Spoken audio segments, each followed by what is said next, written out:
আসসালামু আলাইকুম।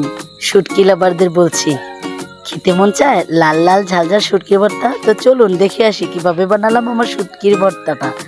তো এখানে শুটকিগুলাকে আগে থেকে ভেজে, কাঁচামরিচগুলোকে ভেজে নিয়েছি। তার সাথে অ্যাড করেছি শুকনা মরিচ আর কাঁচামরিচ একসাথে অ্যাড করে ভর্তা বানালে ভর্তাটা অনেক মজা হয়। তো প্রথমে কাঁচামরিচগুলোকে ভালোভাবে পিষে তার মধ্যে শুকনো মরিচকে পিষে নিলাম। ভালোভাবে পিষার পরে ওর মধ্যে দিয়ে দিলাম লবণ, পরিমাণ মতো লবণ দেওয়ার পরে তার মধ্যে দিয়ে দিলাম ধনিয়া পাতা না দিলে তো ভর্তাই মজা হবে না, তার জন্য ধনিয়া পাতাটা রাখতেই হবে। তো ধনিয়া পাতাটা দেওয়ার পরে ভালো মতো পিষে তার মধ্যে দিয়ে দিলাম ভেজে রাখা শুটকিটাকেও ভালো মতো পিষে নিয়েছি। পিষে নেওয়ার পরে তার মধ্যে দিয়ে দিলাম কাঁচা পেঁয়াজ দিয়ে ভর্তা বানালে ভর্তাটা অনেক স্বাদ হয়। তো এই শুটকিগুলো আমার আম্মু হাতে বানাইছিল।